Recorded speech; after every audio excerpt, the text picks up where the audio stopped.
So, welcome everyone to VDAO's monthly Twitter Spaces. And for those of you that are joining for the first time, VDAO is a community of ecosystem builders at the intersection of the physical and the digital. And our mission is to build regenerative network states. If you want to check out more about VDAO, then you can see our manifesto at vdao.io or come hang out on our Discord, and the link to Discord is in our Twitter profile. Today, in our spaces, we're really excited to welcome some of the leading voices in the network state space. And we've got Brooke Bowman from VibeCamp, Yala Moon from Metacartel and Metacamp, Zach from Coordinate and Metacamp, and MZ from Fifth World and VDAO. And in the conversation today, we'll be exploring what is it that we mean by this term regenerative network states. And this is a new term that started to use around VDAO's mission, and we're kind of co-creating this together. We're experimenting, we're exploring, and the session today is going to be an opportunity the conversation today is going to be an opportunity to explore that in more detail and kind of deep dive into what we really mean by that. It's something that the V community have been really interested in since we launched, and really excited to kind of explore this in more detail today. And at the end, we'll have space for people to come up and kind of ask questions or share any comments. But as the spaces is going on, feel free to drop some comments in the threads. Ben will be around, and we'll pick those up as the conversation unfolds. So yeah, the final thing, if everyone's up for it, if you could retweet the spaces, let's bring as many people as we can into the conversation. And yeah, let's kick things off. So I just want to thank all our speakers for taking time out to join us today, and just want to invite you guys out one by one to introduce yourselves, and I'm really curious to hear a bit more about your why. What is it that drew you into the network state space, and what is it that excites you most about this space? So we'll come to Brooke first, and yeah, welcome. Thank you for having us here. This is a really fun group. Honored to be here. So I remember when his book came out, when Balaji's book came out, I had already sort of, this is going to be kind of difficult to describe if people don't know what Teapot is. Teapot is short for this part of Twitter. It's this weird little Twitter bubble. And, and it's kind of like, I've heard some people use the term meta tribe. There are all these kind of like groups and people who have found each other online and share a lot of like values. And I was starting to see hubs forming around the world, and kind of like the way that I envisioned it, and a lot of this has come to fruition in small ways, at least starting now. People like sharing people from these hubs, sharing ideas, sharing resources, and the network state concept really felt aligned in lots of ways, not all the ways, with what I just intuitively felt like was going to be the future of sort of the way we are starting to connect with each other digitally and find each other around the world. So I was really excited when that came out, yeah, that was actually my reason. I spoke at the Amsterdam conference, with the Balaji's Network State conference, and I really wanted to talk about Teapot, but it was just not something I could talk about in 10 minutes. But I can share more about that later. So that was my interest in it. Great, thanks, Brooke. Zach. All right. Thanks. Yeah, this is it's cool to see a lot of familiar and friendly faces out here listening. With So, mic issues. oops, can you not hear me? I can hear you. Yeah, I think we're good. Okay. Yeah, go Can ahead. everyone else hear me? Okay. You're good. I think we had a slight connection issue, but we're good. All right. We will pray for Starlink here. Yeah. So for me, I guess my interest has always been in coordination and collaboration at scale. That's what I've been focused on, and all these different endeavors I've done over my career. And for me, like the network state, although there's a lot of it that I don't feel like I ascribe to, just that this whole meme of, network societies, and basically we're we're connecting digitally first and then instantiating in the real world, and actually forming societies not based on purely on geography, but on some sort of shared values, or shared aspirations. This is the part to me that's really fascinating. That no longer is it I was born in this place or some national identity that's been handed down, but the chance to sort of co-create a national identity around shared values. That's just super exciting. And then, of course, now also having some of this Web3 tools that make it easier to do that. So it's super nascent. We're super early, but yeah, that's the part that's most excited to me, is sort of societies based on shared values. Thanks, man. Great to have you here. MZ, do you want to go next? Tell us a bit about yourself and what you enjoy about the network state space. Yeah, sure. First of all, great to see Yeller and Zach again here. Nice to meet you, Brooke. I don't think we met before, but looking forward to meeting at some point. It's so interesting to hear people's whys. I think my why resonates a lot with what Brooke said and Zach said, and also is a bit different. I think for me, it started with actually crypto and this, philosophy of decentralizing digital infrastructure, which I strongly believe in. And then as we were thinking through building our current company, Fifthward, with my other co-founder, Rob Avis, we started actually identifying common values between what the crypto community shares and what the permaculture community shares, which fundamentally meant, this belief in self-custody in the crypto space over digital and data and money and assets and all of that, but then in the permaculture space over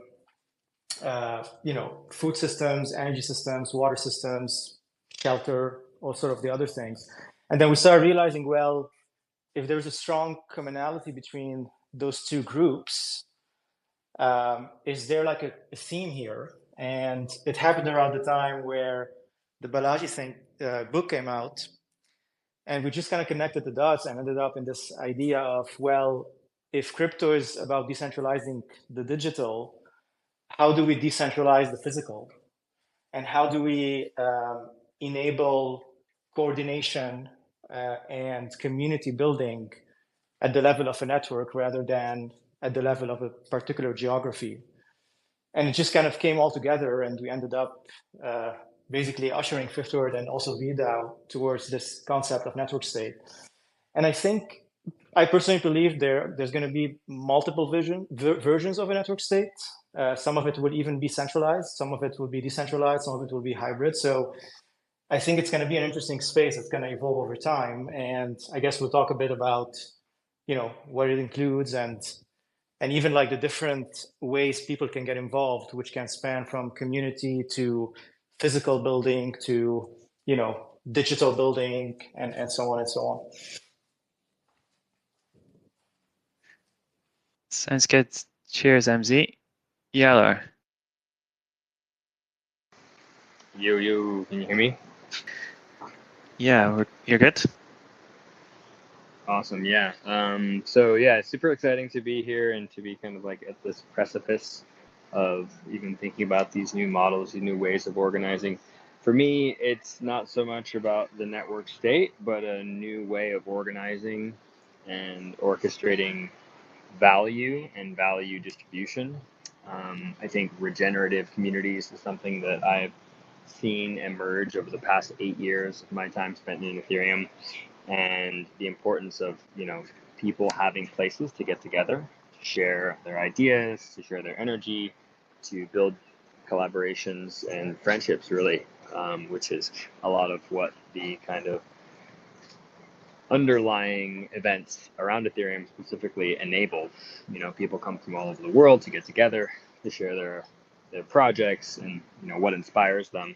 And after running MetaCamp for the last 4 years in Costa Rica with Zach, we've seen that so much value comes from getting people together and having them in a synchronous, geo-locked location that creates a deeper cohesion among a wider group of people. So we've got a really diverse audience of people that come to our events and really go deep with one another. They spend a lot of time, they invest in each other.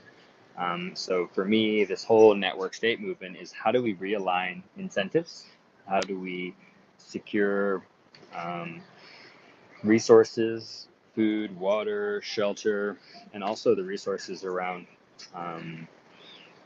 collective access to opportunities or learning programs, and even things like programs that are being run like on-chain summer and stuff like that, to centralize access to opportunities around events and gatherings that people are coming from all over the world to come to attend, and expand that network so that you have really strong contributor communities who are not just working for one company who hold the keys, but a network of individuals working, founding, creating, contributing to all kinds of companies, projects, and protocols, which I think that Ethereum has enabled in a big way.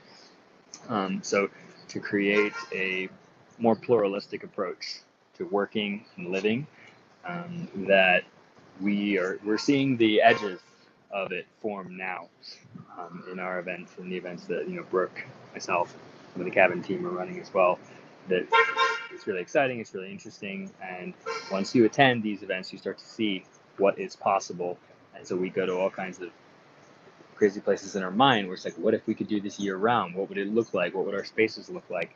And I think that's what we're here for, to cast a vision for the future that people can get excited about, get on board, and find ways of weaving their life or their world into. I love it. This is an amazing panel we've got here today, and I'm already seeing some points of connection between you guys in terms of what's brought you into this space, your why, and I'm excited to kind of dive deeper into this topic and kind of tease out some of those connections. So thanks for joining us. Let's dive a bit deeper into the topic. The first question is around this term regenerative network state. So I'm curious, what does this term regenerative state mean to you? And I'd like to come to MZ first to kick us off. Yeah, let's see. It's a big question. So I think the first time we used this term was, I'm talking about our DAO, was at East Denver when we started talking about this concept of regenerative network states. And maybe to break it down a little bit, I think we spoke for now a bit about network states in general, right? Which is this highly aligned community of people that share common values, have a strong online presence, but also strong physical manifestations of this online presence in physical locations. Great example is what Taylor and Zach are doing with MetaCamp. And so that's the network state component. The regenerative component to me has to do more with how can we create structures and systems that regenerate the resources they consume rather than just deplete them. And I think the implication of that is a net positive relationship between humanity and nature, or the environment in general. And so when I combine those two, regenerative and network state, in my mind, I use it to describe a network of distributed local communities, or let's say local nodes, that are coordinating globally in a cyber type of way, primarily using crypto, I would say, but also have manifested itself in physical locations all around the world. And then when I think about those physical, let's call them local nodes or community nodes, the word regenerative there to me means that those local communities, whether they're residential communities or commercial communities or nomadic communities, are using energy, water, and food systems that are regenerative. So they are regenerating themselves and creating positive externalities rather than negative externalities and negative impact on their surroundings, whether it's the environment or the society surrounding them. But also, my mind goes to autonomous nodes in the sense that those nodes also have self-custody over the way they generate and use energy, the way they manage their water systems, and the way they grow their own food. So in my mind, it ends up being this collection or this interconnected network, let's say, of those physical local communities who are using distributed energy systems and food systems and water systems and are acting locally within their physical locations, but they also are thinking globally and coordinating at a global level through a variety of crypto primitives that can unlock coordination, collective action, collective learning, incentivization, and so on. So that's that's how I would define it. Nice. So self-sovereignty is coming through strongly here, and obviously that relationship between the physical world and the creating positive externalities through formation of decentralized local community nodes. Does anyone else want to come in on this topic around what does this term regenerative network state mean to you? Anyone else on the panel want to come in off the back of what Mark said? Yeah, happy to chime in here as well.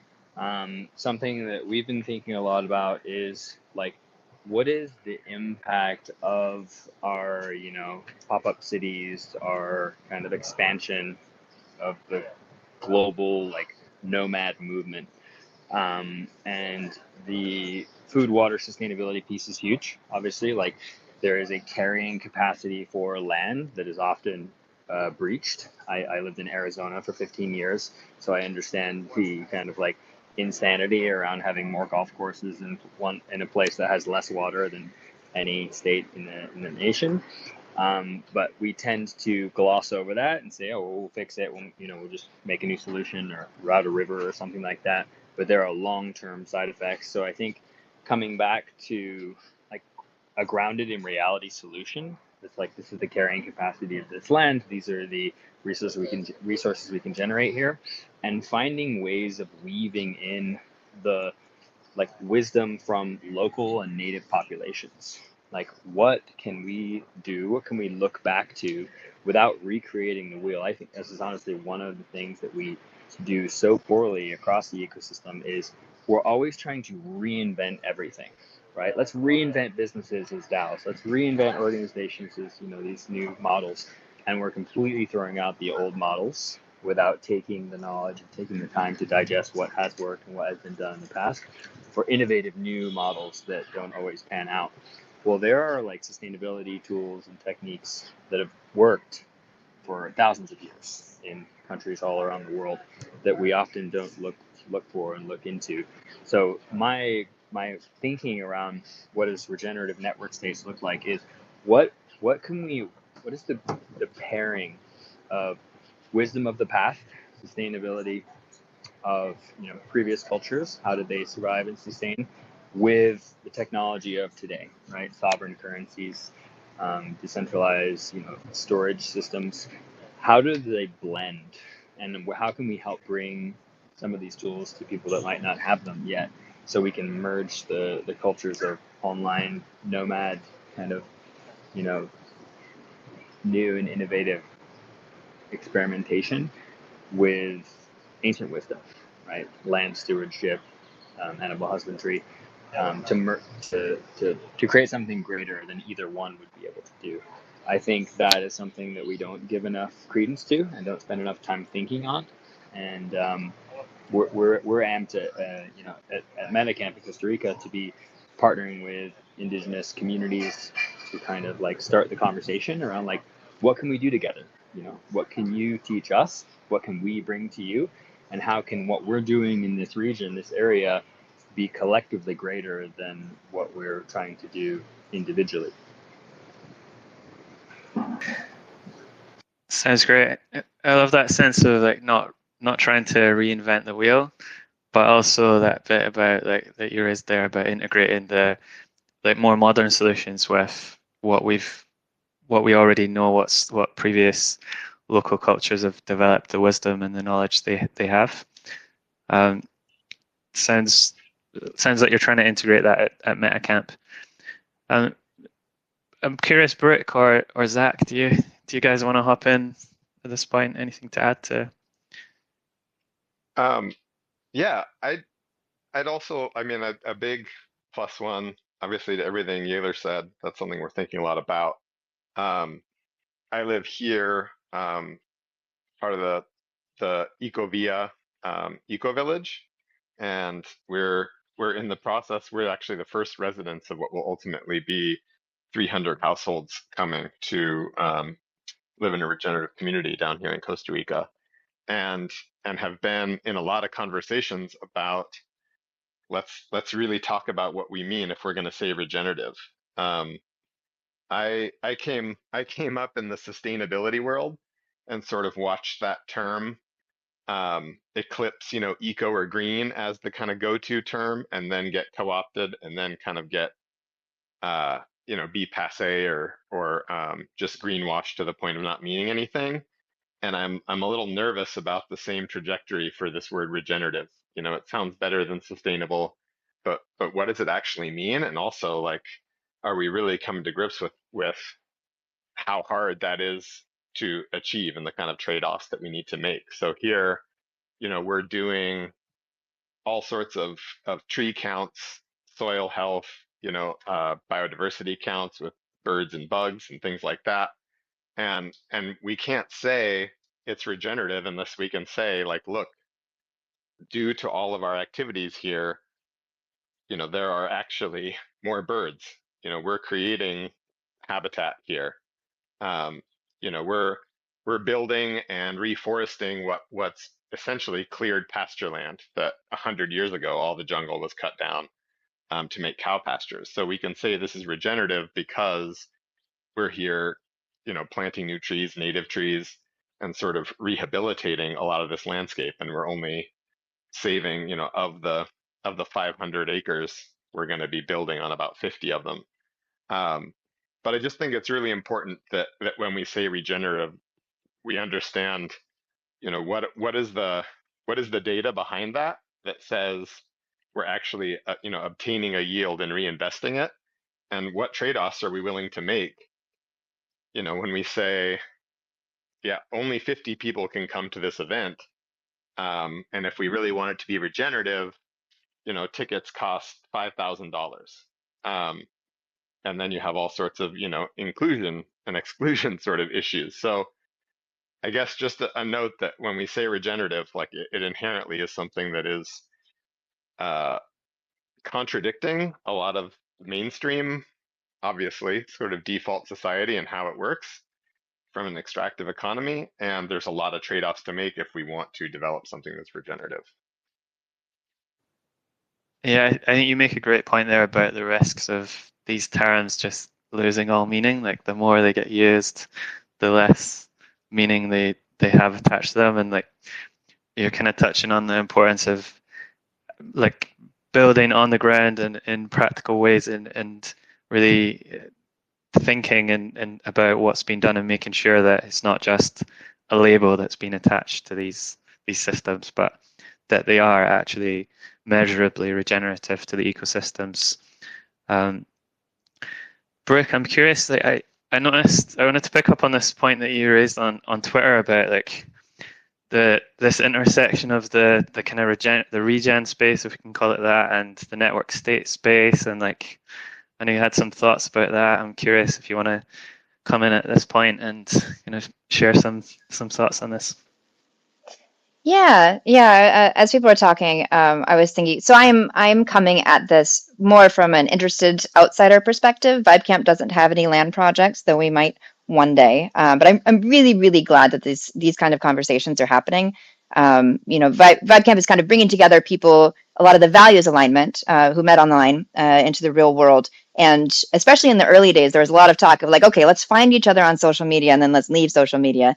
And I think that with a lot of the tech that's coming out, like we can use those things to enhance our real lives as long as we don't lose sight of the in-person interactions. And I think that kind of applies to tech more broadly. I'm not one of the people who I guess I'm not part of the degrowth movement. I think that if we can find ways to be regenerative about the way that we use tech, I think that it can really enhance our lives. So I'm really glad these conversations are happening. And yeah, I had tweeted that Zach and I are part of a team putting together a network state camp this coming October. And we keep using the word network state, the term network state in this chat, and I think that at least a lot of people that I've talked to tend to prefer network society, but network state's kind of the famous term, so people tend to use it more. But at least for myself and the people that I talk to the most about these topics, sovereignty isn't really something that we're thinking about too much, and tend to prefer network society. And I think that also because of Balaji's politics, Balaji is probably not really on the regenerative side of things. And there's sort of, some groups associate everything to do with network states with Balaji. And I think that's kind of unfortunate. He does have a platform, and I think it's pretty useful to use that to reach more people and start to maybe grab some of the people who are thinking about doing politics in a new way and help them maybe get exposure to some ideas that might help us do these things in a new way that also isn't distractive. So that's kind of the perspective I was coming out with that. Yeah, I think it's a great point, and it's something that I've noticed in this space as well around like the hesitancy around the network state kind of term, if you like. But from a kind of regeneration or even leaning into the kind of permaculture side of things, these ideas are nothing new. They've been around for decades, like even going back to Bill Mollison's Permaculture 1. He talks about like building a permaculture nation and in chapter 14 of that book. And so these ideas are really nothing new. I think it's just the way that they're being brought together and the conversations that are happening and the technology element that's really exciting and bringing about kind of new perspectives on these old topics. And I think the regenerative component is really crucial there. Although to touch on Zach's point, I think like we do need to make sure that it's not just paying lip service to these ideas, that we're actually meaningfully measuring the regenerative kind of quality of the systems that we're building. So cool. I think we've explored that question about what we mean by the term regenerative network states. I'm curious to just explore a bit further about like why do we actually need these? Like why do we need the regenerative network states, and what can they offer humanity? And alongside that, like why are they significant at this point in history? Anyone like to go first? Sure. I mean, oh yeah, go ahead. I'll follow on. All right. I mean, at its basic level, I think for me, why do we need them? Well, because, you know, the default system is obviously not working. Um, most institutions, whether it's healthcare or education, government, the justice system, like these are all broken. And even more fundamental than that, obviously, we're Earth Overshoot Day, where we use all of the Earth's resources. Like it gets a little earlier every year. I mean, I don't think there's anyone that joined this spaces that doesn't see like, wow, things are trending poorly. Um, in almost every environmental indicator, it's a full-blown ecological crisis. So the simplest answer to this is because we have to. And I'm a very big believer that we're the ones we've been waiting for, and that what's most exciting to me about the idea of network states and the crypto values of sovereignty and of, you know, self-custody. If you go deeper into those values, it's realizing that, you know, there's no government, there's no brilliant technology that's going to come save us from the situation we're in. You know, we need um, to borrow Edward Abbey's phrase. I think it was Edward Abbey or Gary Snyder, but like pick a place on Earth and dig in and take responsibility from there. Um, and I just think that it's self-evident that we need to reinvent the way that we live and interact with nature, and we need to do that like really fast and at scale. And so borrowing ideas from nature around fractalization and how, you know, decentralized mycelium, these kind of ideas on, you know, how do we make change, not from the top down or bottom up, but sort of from the inside out, um, is to me like both critical and self-evident.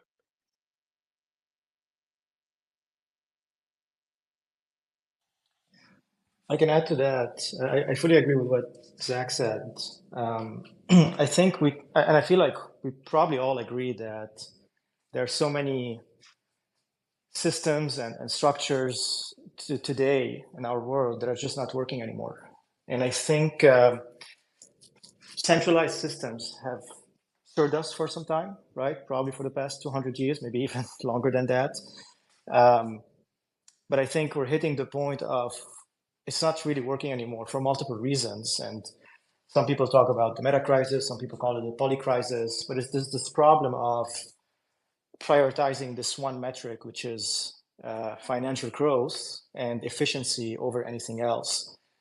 And I'm also not, you know, a degrowth person. I'm actually against that. But I think we need to change the focus from just growth to growth and resiliency, growth and anti-fragility. And I think we can do it.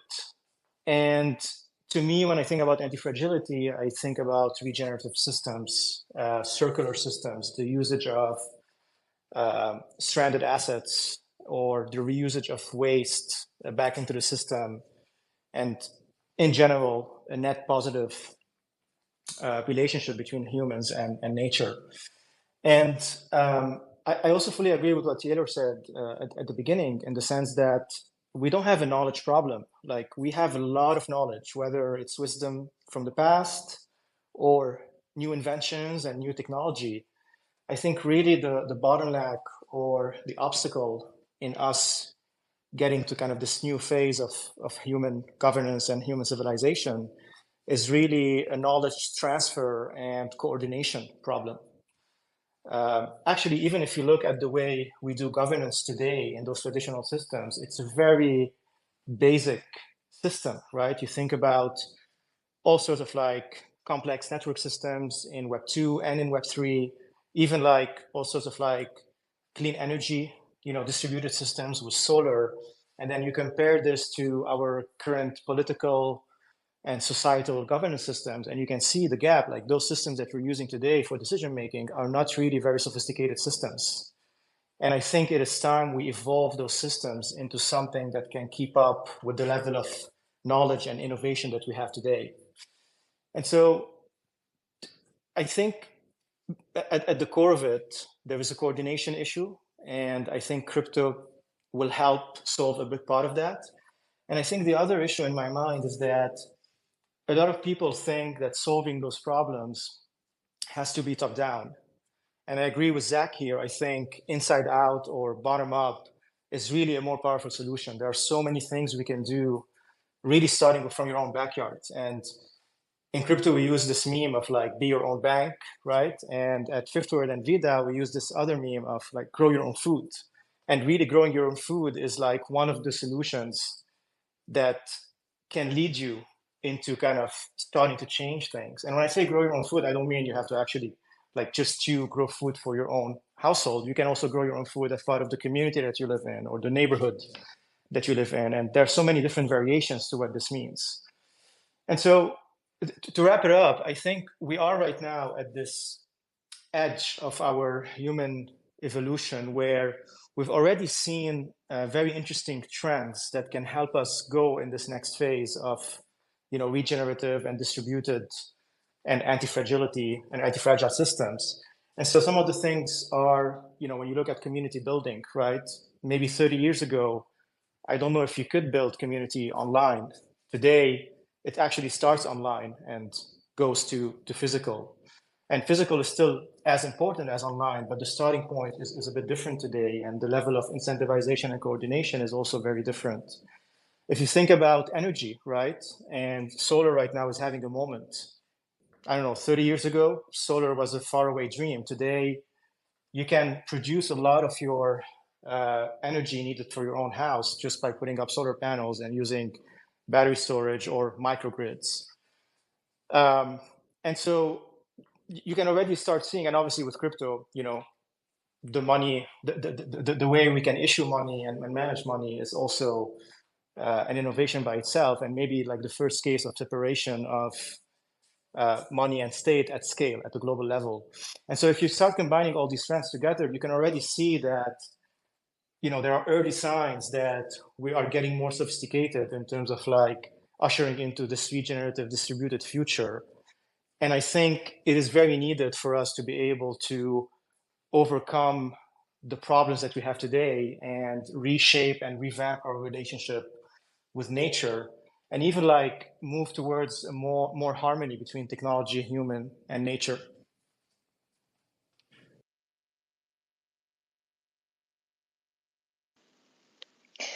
I just want to follow up on the sharing knowledge aspect of what you just said. All of that was really great. But I had a conversation this morning with a student of history, and for every kind of like major global thing happening right now, he was drawing parallels to other things that have happened, cycles, and how human behavior is predictable and we never change. And it kind of made me think about how like the thing that is different now is the internet. And I think we have an opportunity now to actually meaningfully break out of some of these patterns that we've been repeating as a species over time. I like to think about how multiple different groups in history figured out the cure to scurvy and then just forgot it or weren't able to share it. And we actually have the opportunity now with enough coordination to share the learnings to really do that on a meaningful and global level. And that's one thing that I find gives me a lot of hope and a lot of optimism about the future. Hey guys, so sorry my Twitter Spaces was bugging out, but I'm back. I just picked up the conversation there with Brooke talking a bit about learning from history. Cool. So let's move on to the next topic to think a bit about like how might we practically go about bringing a regenerative network state to life. I'm curious if you guys have thoughts about that.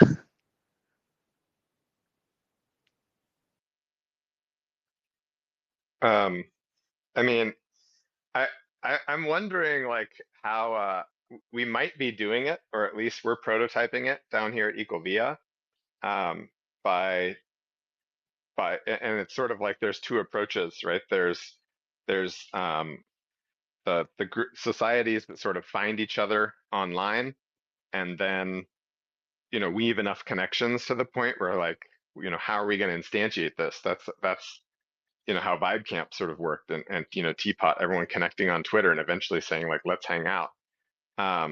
Here at Ecovia, we've sort of broadcasted out a set of values and a vision for the future of how could we build at a village scale and bring everyone together to try to sort of prototype what are some of these new ways of living. And like I said, combining technology, so setting up an entire remote network to test for soil health and carbon capture and things like that. Eventually, excited about sort of using DAO governance mechanisms for an IRL community that has somewhere around 500 people in it. But this is a place where we could really prototype, to MZ's point, like what would more sophisticated voting mechanisms look like? So it's not just one hand, one vote, majority rules, but how could we use some of these tools to, govern the commons here? So I'm really excited about the work that we're kicking off here, to prototype some of these things. I'm a big fan of Charles Eisenstein, if anyone is familiar with his work, but he talks about to happen anywhere, it has to happen somewhere. And so I think having these kind of prototypes, whether it's the stuff we're doing here at Ecovia or or at MetaCamp, or all these various pop-up events. Shout out to Edge City and Esmeralda. Shout out to TNS Camp, of course, Network State Camp happening in October.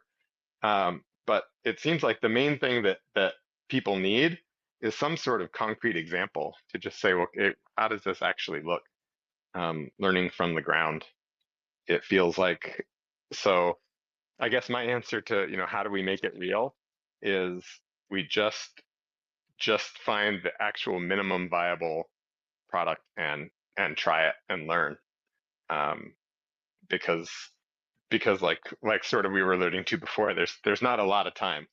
Now is definitely the time to be prototyping these things. I love that, and it's really interesting that you've picked up on this point about the in real life, the online element, and the kind of role of governance in those two different spaces. And I think that feels like a huge area to experiment and explore and develop different primitive governance primitives in those areas. So I'm really excited to see how that plays out in the coming years as these communities that you guys are all involved in building and that we're experimenting with VDAO, as these communities start to grow and mature. I think it's going to be exciting to see where things go in that area. Would anyone else like to come in on this question around like how do we build regenerative network states, and maybe some practical examples of that? I can jump in. Maybe starting with a quote that I really like. I forgot who said it. I think the person's name is Ilya, but I forgot the family name. But the quote says, when a system is far from equilibrium, small islands of coherence have the capacity to shift the entire system. And I think this resonates well with what Zach was saying. Like, we just have to start showing examples, showing ways for people to get involved. And more importantly, showing people that the barrier to entry is not that high. And I can give a few examples. Like one example is education, right? There is a lot of educational experiences or courses that people can go through to learn more about these concepts of how do you make your soil healthy? How do you build your own greenhouse or your own food forest? What does it mean, to optimize your energy usage at the level of your house? And how do you measure impact, right? How do you actually prove that this was regenerative and net positive?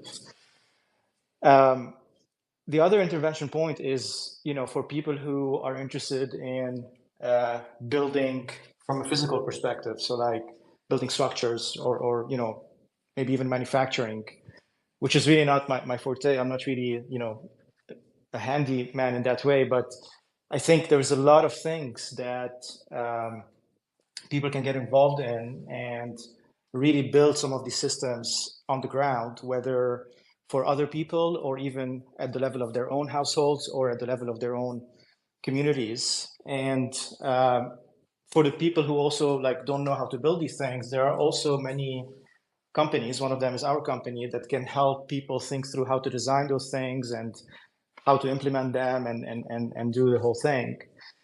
And maybe the last thing I would say in terms of how people can get involved is community, right? I think just being part of a community that shares those values and is thinking about those problems, and primarily not just dwelling on the problem, but thinking about what the solutions could be, whether it is an actual physical or digital solution or a coordination mechanism or even an incentivization mechanism.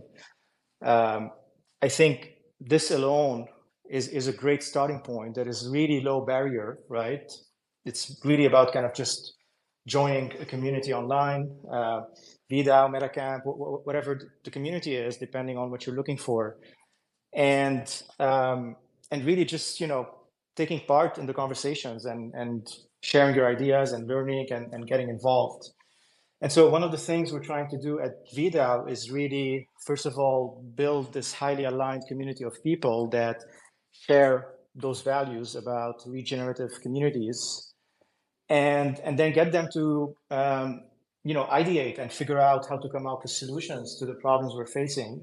And in our minds, these solutions are primarily coordination related or incentivization related for people to usher into bringing the wisdom from the past with the technology of today and try to build those new concepts and practice them. So yeah, I think the start is not that hard. I do think, however, it is a choice that people have to make in terms of like wanting to be involved in those conversations and be involved in trying to build solutions in whatever way possible to the problems we're facing. Yeah. Something you were saying made me think also about like the speed of innovation that has been afforded to the Ethereum ecosystem by being an open source project. And I think that's something that we don't see done often enough in the building development, space, where it's like, where are we open sourcing our designs? Where are we sharing, modular, snap fit kind of structures that communities can put together, where maybe there are like tons of different manufacturers of the building pieces, but then the designs themselves are more easy to put together, easy for communities to collaborate around, or for different people in different countries to actually take advantage of, where buildings and structures were open source by their very nature for thousands of years, right? The palm frond palapa that we spend, our metacamps under, playing games with Moloch and eating our meals, was never licensed as a, whatever structure for one tribe or one community. It was a collective discovery of, if you stack poles like this and layer palm fronds, you have a rainproof year-round cover. And if we're talking about scaling, regenerative, quote unquote, land development projects with communities, there needs to be some element of sharing, opening up the ideas and the research and the structures and the blueprints themselves, so that anybody anywhere can use this kind of concept and spin it up in a sustainable way. Because I think we spend a lot of time and a lot of money with architecture firms and redesigning and recreating, but I would love to be like, what can we copy and paste that's out there right now?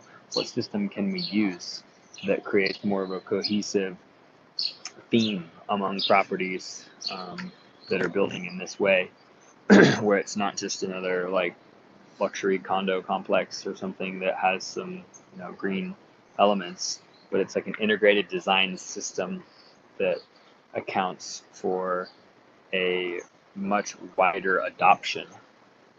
And maybe there is no clear like, this company gets X. It's more like 1,000 companies are born from this building technique or this style, and all of those companies are service providers to this kind of regenerative network building structure and style, which is like green friendly, maybe it captures water and deflects some solar heat, things like that. I'd like to see like go to that level and be like, let's build in that theme instead of making capturing our own little way of designing or creating. That's one of the reasons why I think the combination of IRL events and social media can be so powerful, because not only do you see people maybe tweeting about like, oh, we're trying this, we're trying that, you can learn from that, but then also you can go from one event to another and take little bits from each. And I think there's just like so much potential there. Yeah, 100%. I think the point you make, about like the need, like the need to scale this stuff. I think it's clear that the challenges that humanity is facing right now are not going to be solved just by one company or one entity or one individual. It's going to take a massive decentralized collective effort, and the point you make about the tools, building tools that can be replicated in different environments and stuff, I think there's already a stack out there of different approaches that can be taken on a DIY level, like whether it's DIY solar setups or rainwater harvesting, or like there's different tools that we can experiment with. But I think I agree, there's a need to kind of continue that experimentation and start developing it further. And I see DAOs as playing a key part in that into the future as we kind of particularly in the crypto space, as the crypto space starts becoming more interested in experimenting with in real life communities and building in the real world. I think we'll see a lot of those kind of more open source solutions start to emerge from that space.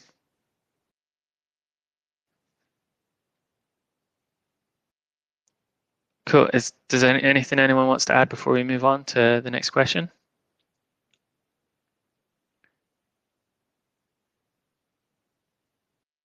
Cool. So the next question is around like the relationship between tech, humanity, and nature, and it's a question about like do we need to choose between like being nature, ecologically minded, focused on nature, and promoting ecological regeneration?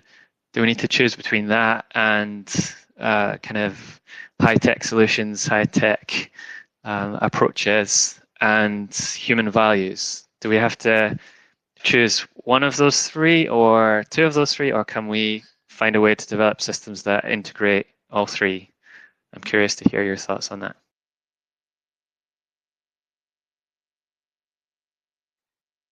Could you say the three one more time, Chris? So nature, tech, and humanity. Or we could say like, yeah, values, our values, human values.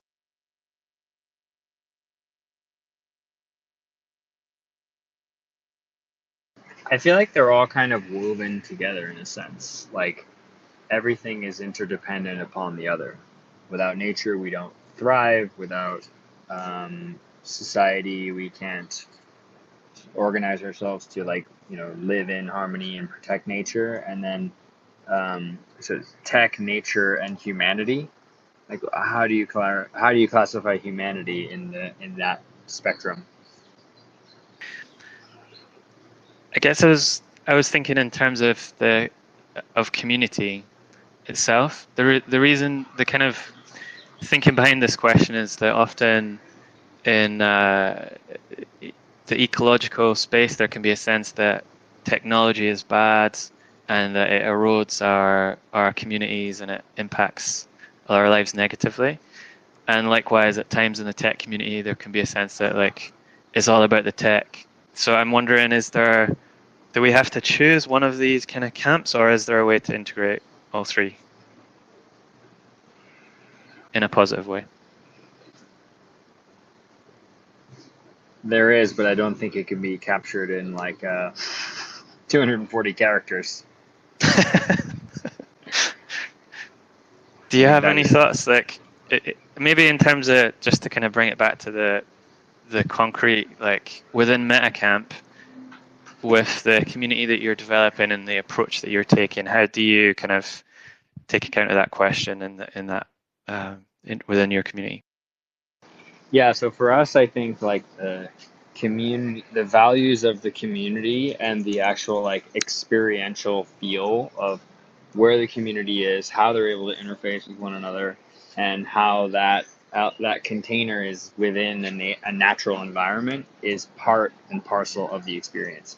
If we did MetaCamp at a Hilton conference center, it would kill the whole thing. It would kill the whole vibe, because you don't have those feels, those opportunities to go and put your feet in the ocean, or to go for a little motorcycle ride with some friends and go tour the coffee farm that is nearby our area. That part of it, the natural part of being able to immerse ourselves in nature and appreciate kind of what we're here for, which is like living and feeling breathing, eating, all those kind of things that we all like to do so much, puts us into like I want to say like parasympathetic nervous system, where it's like you're relaxed, you're safe, you're comfortable, your feet are on the earth. Those things which we kind of, technology doesn't always keep in mind or doesn't make important. We do make very important. We do give credence to, and we see the results. We see a deep resonance and a deep weaving of relationships and conversations that, if we were just in Costa Rica for 2 weeks, and over the period of 2 weeks, people are every day are spending hours in conversation without any direction, without any, all right, here's the topic, you speak and you give feedback. It's like coming to breakfast, planning things together, doing things that has now turned into, many collaborations, many teams, projects, funding opportunities. So it's like the nature element of it, which we are building and planning to be an essential part of our campus in Costa Rica, which will create a container for people to feel at home, to feel peace, to feel relaxed, is going to power the technological innovation. Is going to power those new tools, those new projects that we're talking about. So one does not exist without the other. Humans don't exist without nature. Nature may exist without humans. But I think if we want to be a part of the system, of the greater whole ecology, we need to remember our place in it.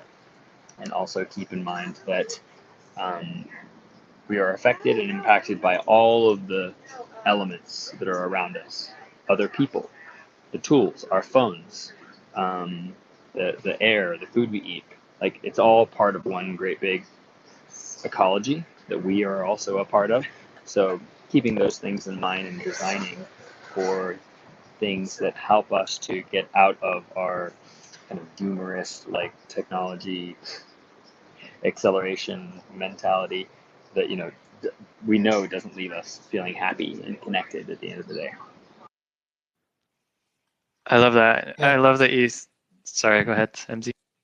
I was just going to add to that, and also answer your question, Chris. I don't think we have to choose. I think we can have the three of them. And the way I think about technology is that it is basically a feature or maybe an outcome of humanity, right? Like, we created technology, and creating technology allowed us to evolve in so many ways. And also, like, when I think technology, I don't think just high tech or software. I'm talking even about, like, creating or discovering fire or the wheel, or, all those different structures that we've innovated on. And then when I think about nature, just like Taylor said, we are part of this natural ecosystem. We're just one component out of many. And yes, we cannot live without nature. I think nature can probably live without us. And so the human values element, I think, is essential to the thinking about technology and nature, because as humans, we can consciously choose to use technology in a negative way or use it in a positive way. And similarly, we can also choose to work against nature, right? And or try to dominate nature. And a good example of that is conventional, agriculture. And we can also choose to partner with nature, and by doing so, tapping into nature's abundance, right? And regenerative agriculture is kind of a good example of that. So I think human values are central to this relationship among humanity, I guess, technology, and nature. And it goes back again to consciously making choices and enabling, positive and productive coordination among different communities and within communities themselves. Yeah, fully agree. Brick, I'm curious if like how these topics have come into your experience with building out the Vibe Camp community. Well, let me just real quick on what they were all saying. I think that for a lot of people, I think solar punk is more of an aesthetic movement than anything else. But I think the only thing stopping us from having that kind of world is coordination. And I think these kind of like decentralized initiatives for these projects is how we're going to get there over time. And Vibe Camp, yeah, as I said, we don't have any land projects. We're very new. This is our third year. We're still kind of figuring out what we are, and I think we'll see a lot more of that coming into fruition in the next couple of years. But so far, we're really kind of like we're a mix between sort of an event and a community, and things are still sort of shaking out.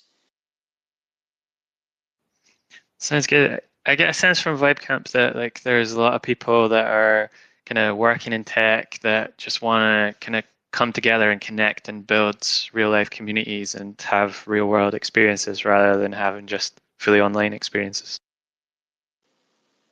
Yeah, I would say that we do have a lot of tech people who come, and I think that's part of we have chosen places that are kind of out in the woods or they're on grass, they're in nature, and as Yeller was saying, I think that's a really important component. Vibe Camp also doesn't have much in the way of top down scheduling. It's some of it is emergent, some of it attendees plan out beforehand, but it's the same kind of serendipity that happens where you're out in this beautiful environment and you meet somebody who's got this weird thing in common with you, and suddenly ideas are flying, and suddenly you have a company, or suddenly you're funded, or whatever. And I do think that kind of synergy it happens at Vibe Camp as well, and it's pretty neat.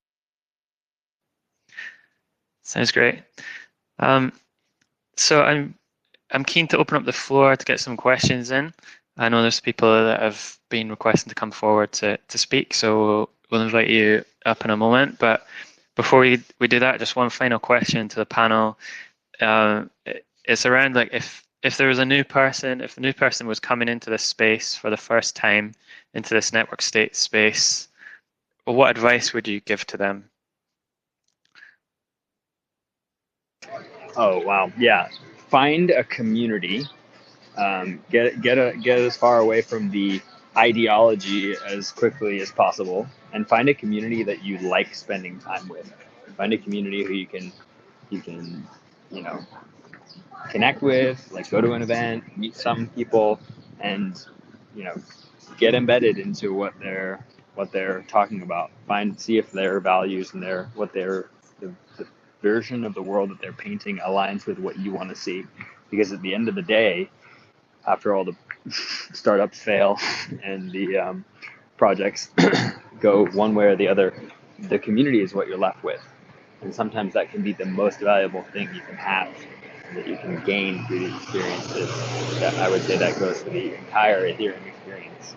I've been at many different companies, many different projects over the years, and the people who I've met along the way are now the people who call themselves like meta campers and who are actively contributing to this, because those relationships are the most valuable currency that we can create. I love it.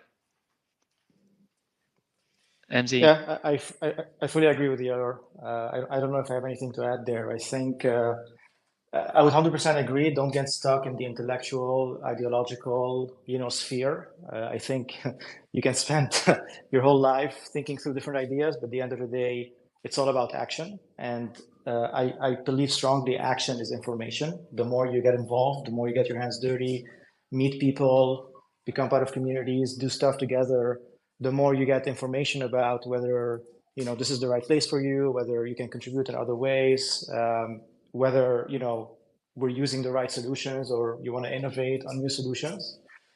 And again, like the barrier to getting involved is not high. It's pretty accessible. In general, crypto is an open community, but also the Regen Ag, the permaculture community those types of like physical building communities are also very much open for people to join and learn.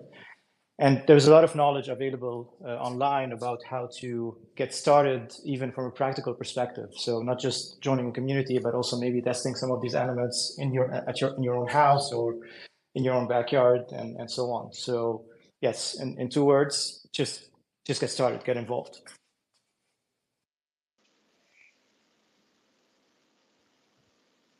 Cheers, man.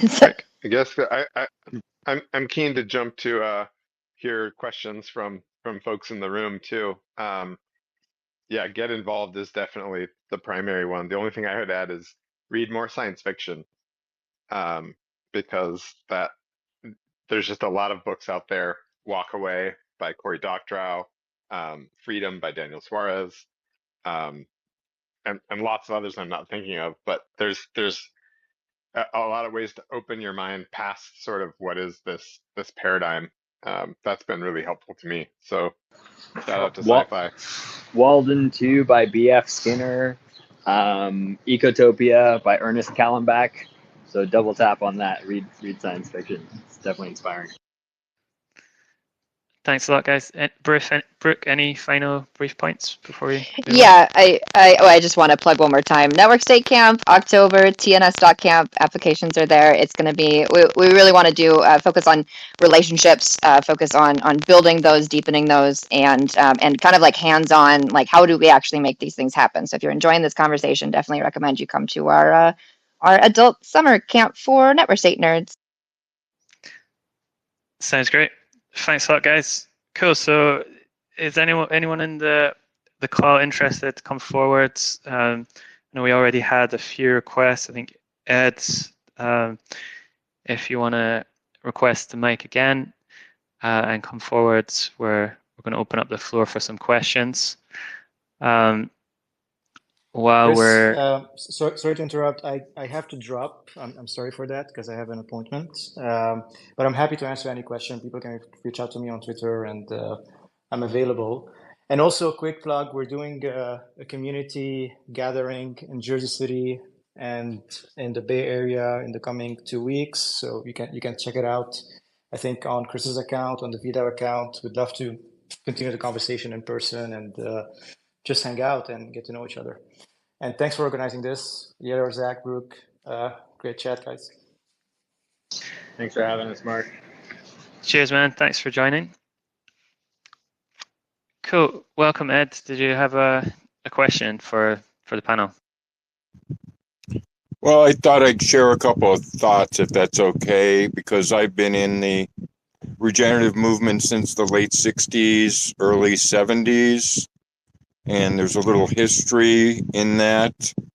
Back then, we realized that there was a understanding that nature was competitive with us for a long time, especially in modern civilizations, or so-called modern civilizations. And that's why, like in agriculture and many things, even in our humanities, we became very competitive. We thought nature was inadequate, also that man could do better. So the whole thing tended towards, especially when we think about food, of monocultures, and we needed to eliminate nature. That's why all the pesticides, herbicides, tillage, and just have a monoculture crop. And that was the way it was thought. And chemistry was much more powerful and important than biology. And of course, we didn't have the technology to understand the way nature really functioned because of the importance of the microbial world and biomes and epigenetics and metabolomics and all the science that we now have. And so that was the beginning of the movement, how maybe the world is actually collaborative. Maybe nature is collaborative. That's why our most cherished environments are like rainforests, which are not monocultures, or very collaborative when you really take the time to observe what's going on in them. And so that was really the whole thrust of a paradigm shift in thought. We need to collaborate with each other. We need to not be so competitive in an enjoyable way, in a pushing each other to learn, to advance our knowledge and to work with nature and understand nature better. And I heard you mention sustainable a little earlier. Well, actually, in the late 60s, early 70s, what we were trying to first understand was, how does nature regenerate? How does it function in cycles that we sort of better understand now? And then actually it was in the early 80s that myself and Wes Jackson, who was on the other side of the Mississippi in Kansas at the Land Institute, we started to coin the term sustainable, because as you regenerate, how does an ecosystem sustain itself within that ecosystem and all the symbiotic relationships? So I hope that helps a little bit in bringing a little bit of history of the movement. And of course, technology now has been really great for us because, it's even for indigenous people. I mean, they just couldn't understand everything that we can now understand about our human gut biome and the soil biome and what all those organisms do. I mean, we've just recently, in the last few years, actually learned how a plant actually eats through what's called the rhizophagy cycling, which is roots eating, and how they ranch bacteria. And it's not just the connection with fungi, but it's the main connection with consuming whole bacteria and cycling that through them and taking nutrients off and inoculating their seed and then sending that bacteria back out to be grown up again by the exudase that the plants produce. So I just thought I'd share a few of those thoughts. Thank you. Thanks, Ed. I really appreciate you putting the kind of term regenerative in a historical context, and thanks so much for sharing your insights there. Who else have we got? Is Emergent? Did you want to come forward with a question for the panel? Hi, yeah, can you hear me okay? Yeah, we can. Go ahead. Yeah.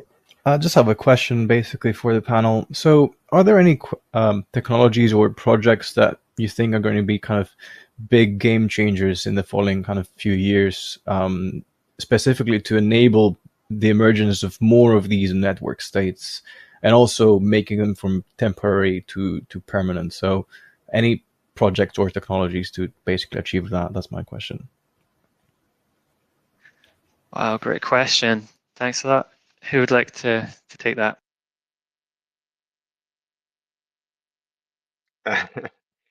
Is it way too cliche to say AI? Even though I think that's true. I'm embarrassed. I'm embarrassed to say it, but I absolutely think it's the case.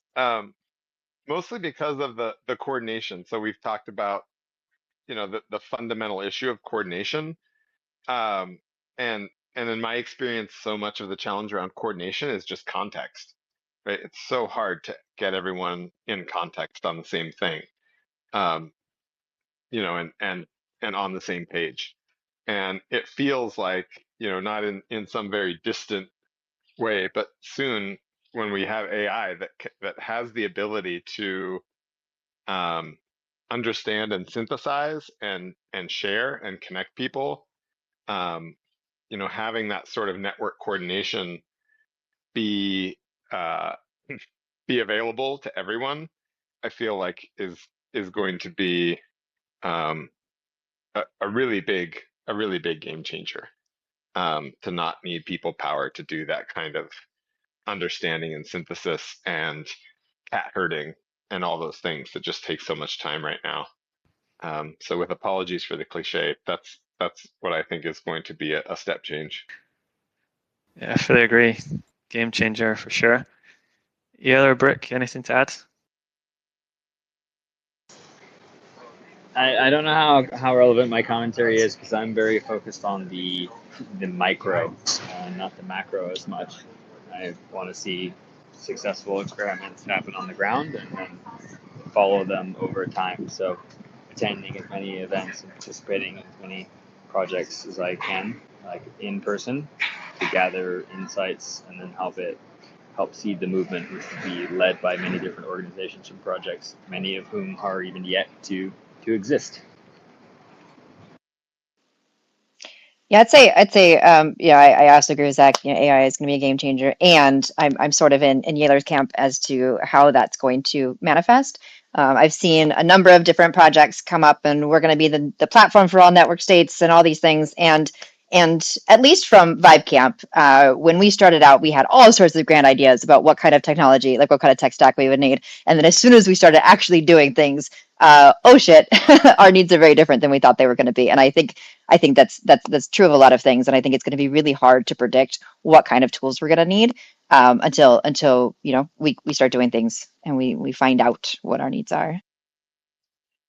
I actually want to, I have one more thing I want to say that I realized as I was listening to Yaler and Brooke, because I fully agree with them. Like, yes, AI, okay, game changing, but I think some of the most important technologies are going to be ones around consciousness and self-awareness.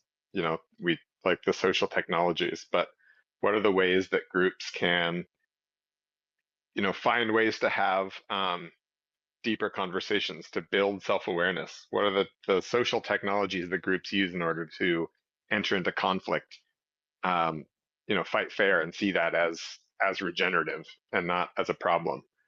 And all of these issues that we're talking about, all this polycrisis stuff, really, if you go upstream, it's a consciousness issue. So I think there's probably some really interesting tech out on the horizon, whether it's things that are happening with psychedelics and plant medicine, uh, brain imaging, um, and just technologies that a lot of people aren't aware of a really well designed or facilitated conversation or event can do as well. So it's good to broaden our definition of what is a technology when we're thinking about that question as well. I was just going to comment on that, like looking at technologies as, widening the horizon, because I think some of the ways in which we meet, gather, work, set settings is a technology that shifts us into a state where we can actually work on our awareness. That is like such a huge part that,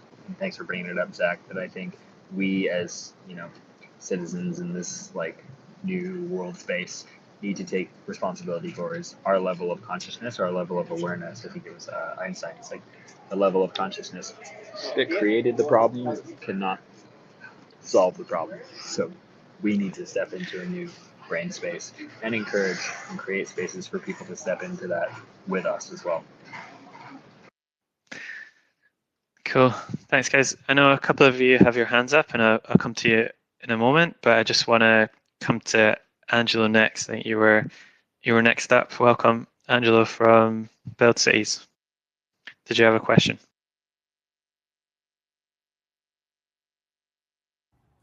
No question. I guess I know Ben wanted me up here to mention the for anyone going to ECC, we have the Building Network States event co-hosted with VDAO. We're really excited to do that. It's going to be hosted at an aquaponics farm, and it should be great. So that link should be in both of our Twitters. I can also post it here, and then I guess maybe.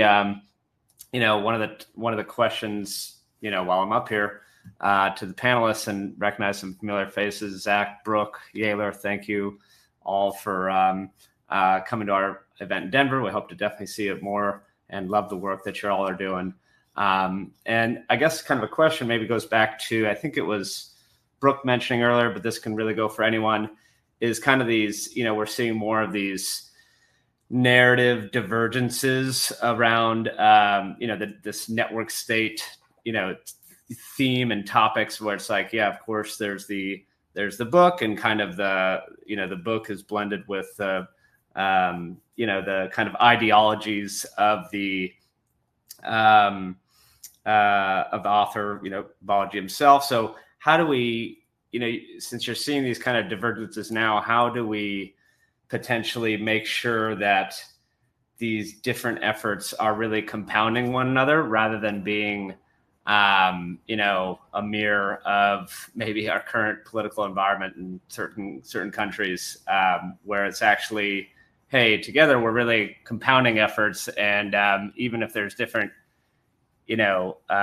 ideologies being made, and how do we find that common ground between groups starting these projects that again might just have very different views in the world, but still kind of maybe want the same things for their communities?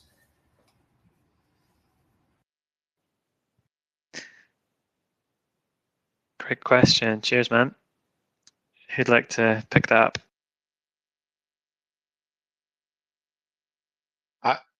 I can just say that I'm really grateful to the network state for sort of creating a Schelling point and a meme that kind of helps us find each other. And broadly, the idea, I think the network state just sort of beautifully encapsulates this sort of meme. That said, I think network societies was mentioned. I think, now that we're all here and in conversation, we can sort of um, find the right words and the right language around it. I personally feel like sovereignty is such a long way off that it's probably not even worth discussing and is really distracting from the work of our generation. An eventual a true network state, the way that Balaji defines it, I think is probably centuries away, if not decades, and and so it's not especially relevant, I think, and sort of I think borrows too much from current paradigm thinking, of like of how that might look or evolve or organize. Um, so I think it's going to be really important as this movement grows to evolve it beyond this sort of narrow definition of a network state is, a bunch of people that get diplomatic recognition and have our own state. What have we done there? But just reinforce sort of the dominant paradigm. And so I will also shout out Network State Camp. Like, this is the whole idea, and is to have these conversations and really connect and explore these themes together. What does that mean? And also props to Balaji, for sponsoring this and recognizing its importance as well. So yeah, that's my feeling, is we have to not be dogmatic about what a network state is. Yeah, just to add a little bit on there. I think a lot. I think the whole Never State Camp team, the ones putting on this event, are disagree with Balaji about a lot of things, and Balaji knows this. We're all very above board with him, and the fact that he's still willing to work with us, I think, speaks fairly highly of him. And he is very, very good at figuring out ways to drive engagement on the internet, which ultimately is what kind of brings us together. And I think, I as I already said, like I am not in the I'm not thinking about sovereignty. And him talking about sovereignty probably raises a lot of hackles, which drives engagement, which maybe brings more of us together. So that is sort of like one angle to look at it from. Yeah, and I think that kind of emerging quality of the space has come through this whole Twitter space today. I think that we're experimenting, we're exploring together, and some of these concepts still need to be developed further, for sure. And that'll be done through community in the real world and just kind of developing these ideas over time. I'm conscious of that we're coming almost to the end of the spaces, so we've got time for another kind of 1 to 2 questions. I know we've got Matai, Citizen 42, and Matt up here. Matai, do you want to come first with kind of very brief comments or questions for the panel? Hey, yes. Can you guys hear me okay? Yeah. Awesome. Excellent panel. Really great hearing from all of y'all. I've had the pleasure of meeting everyone on the panel except for Mark, I think, in person, and all from a random social impact DAO building event that I went to, where I got connected to someone who was launching a network safety project that hit some road bumps. The KIFT Dan Life shared housing adventure that launched a DAO and a startup. Startup failed, DAO's still around. But I think, just the series of events that led to us all getting to meet is part of the magic that we're talking about here. And I wanted to encourage everyone to keep thinking about how you can go out and meet people online and in person. And I think there's a bunch of great opportunities that folks mentioned here for upcoming gatherings. At Brook, I would say, even though Vibe Camp doesn't have land yet, you guys are still bringing a bunch of people to land. And so I would say you're further along than some other network states I've met in terms of, but I digress. My question was, you know, how do we go out and reach people who have no idea about network states, who aren't sure where they stand on crypto?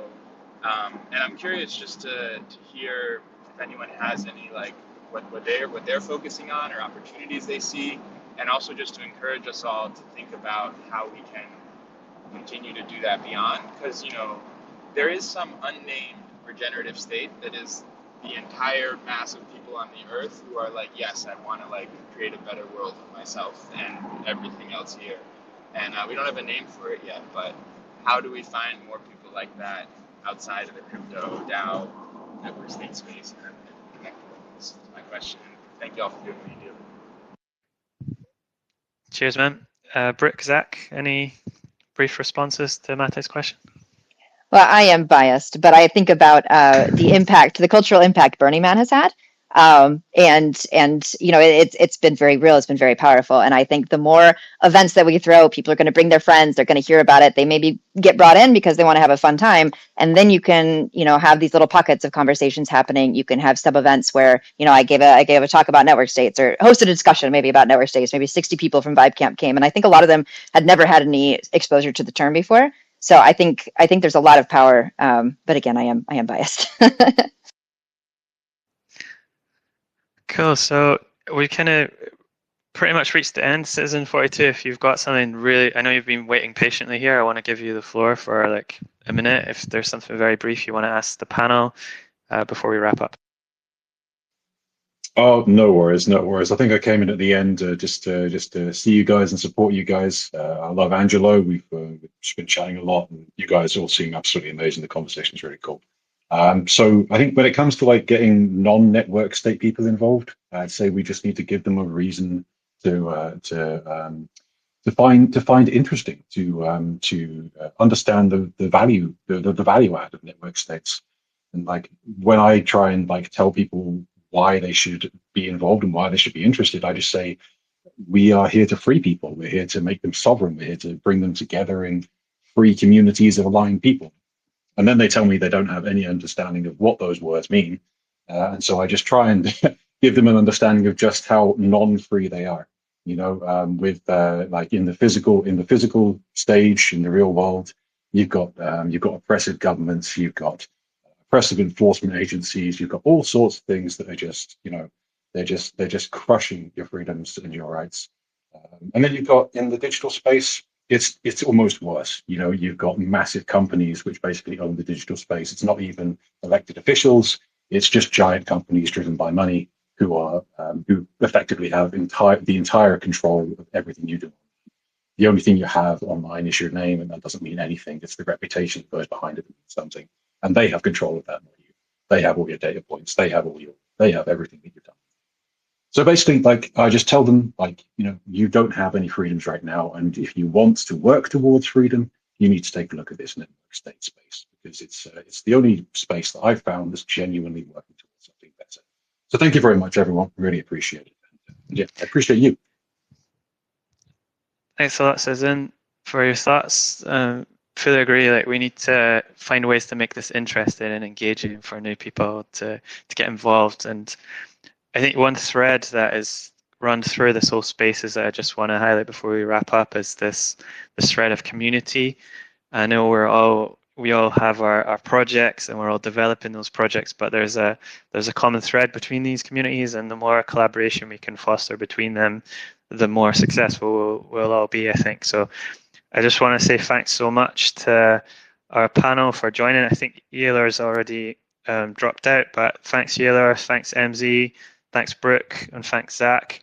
I'd encourage all of you to follow these guys on Twitter, check out what they're doing. We've heard about the Network State Camp happening later this year, which looks absolutely great, and I'd encourage everyone to check that out. With VDAO, we've also got a couple of events coming up. We've got the Bay Area meetup on Friday this week, then East Coast, New Jersey happening next Monday. And then, as Angelo mentioned, we've got our joint event with Build Cities at ECC on the 8th of July, running all day, where we'll be diving into this topic of kind of building it network state specifically, but building at the intersection of the physical and digital. And there will be a lot of content on regenerative network states in there as well. So we're really excited about that, and we'd love to see some of you there. Thanks a lot for joining. If we have this Twitter Spaces every month. Next month we're joined by Kevin Owocki, and we're going to be exploring a bit about like practical ways of kind of building out of the meta crisis, or the poly crisis as it was referred to today in the space. We're going to be kind of really diving deeply into that with Kevin, and yeah, love to see some of you there next month. And do follow VDAO on Twitter, come hang out on Discord, and yeah, thanks a lot, guys. See you again soon. Thanks a lot. Thanks for tuning in, y'all. Thank you everyone for coming. It was a pleasure to be here. Thanks for hosting VDAO. Cheers, guys. Bye.